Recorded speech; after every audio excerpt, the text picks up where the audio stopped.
Energy का difference निकालेंगे, तो एनर्जी का जब हम डिफरेंस निकालेंगे तो इसमें जो कांस्टेंट वैल्यूज हैं उनको हम क्या करेंगे, बाहर राइट करेंगे।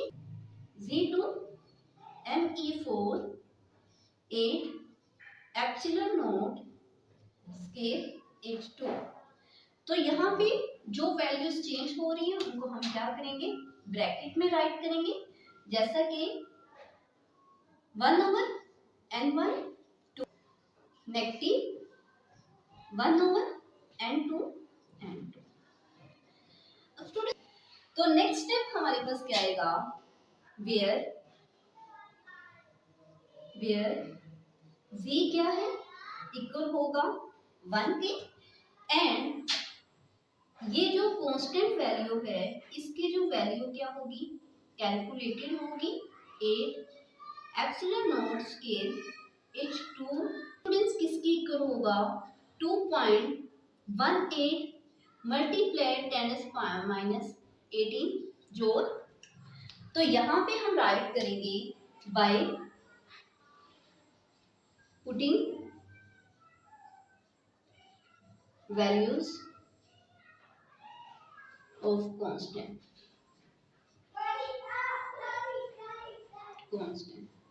स्टूडेंट्स हमने एनर्जी का यहाँ पे डिफरेंस लिया, जो कांस्टेंट वैल्यूज थी उनको हमने सेपरेट राइट किया, n1 n2 को हमने सेपरेट राइट किया। अब यहाँ तो नेक्स्ट हेडिंग हमारे पास क्या आएगी, calculation of wavelength. Students calculation of wavelength में हम डिफरेंस ऑफ एनर्जी को डिस्कस करेंगे।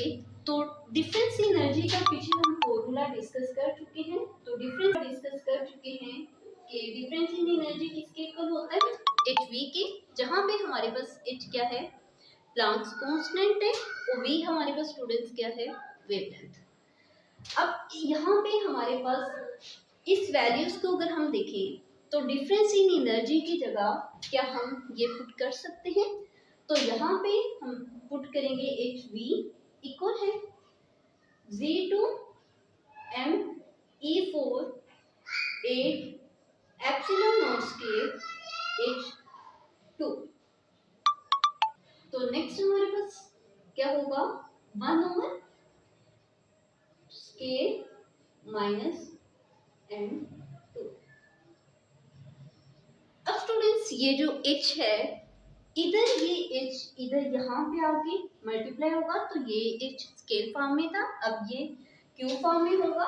तो हमारे पास जो v किसके इक्वल आएगा, Z2 Me4 8 epsilon not square H cube. तो यहाँ पे हमारे पास n स्केयर n2 n2। अब स्टूडेंट्स नेक्स्ट हम कैलकुलेट करेंगे वेव कैलकुलेशन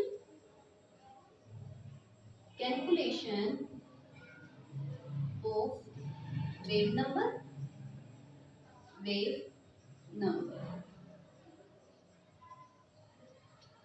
स्टूडेंट्स यहाँ पे जब हम वेव नंबर का फॉर्मूला हमारे पास क्या है, v is equal to C V naught, यहाँ पे c हमारे पास क्या होगा, फोटोन, एंड v हमारे पास क्या होगा, वेव नंबर, v नॉट क्या होगा, वेव नंबर। अब स्टूडेंट्स क्या इसकी जगह हम ये वैल्यू को पुट कर सकते हैं, तो यहाँ पे हम ये वैल्यूज को पुट करेंगे, तो हमारे पास Z2 Me4 8 epsilon not square and HQ में नेक्स्ट क्या होगा, n square minus 1/n square. अब स्टूडेंट्स ये जो c है इधर मल्टीप्लाई होगा, क्योंकि हमने वेव नंबर को कैलकुलेट करना है, तो यहाँ पे हमारे पास जो वेव नंबर होगा वो किसके इक्वल आएगा, Z2 Me4 8 epsilon not square HQ 1/n square minus n2। तो यहाँ पे स्टूडेंट्स वेयर z क्या होगा, इक्वल होगा 1 पे। यहाँ पे ऑल कांस्टेंट वैल्यूज को हम क्या करेंगे, पुट कर देंगे 10⁻⁷। तो यहाँ पे स्टूडेंट्स जो बेस नंबर की हमारे पास कैलकुलेटेड वैल्यूज आई वो क्या है 1.09678 multiply 10⁻⁷ 1/n square n2 n square. तो ये हमारे पास स्टूडेंट्स इसकी फाइनल कैलकुलेशन आई, जिसकी बेस पे हम मजीद लाइनमैन एंड बालमर सीरीज को डिस्कस करेंगे। अब स्टूडेंट्स यहाँ पे क्वेश्चन ये राइज होता है कि इसको हमने कैलकुलेट क्यों किया।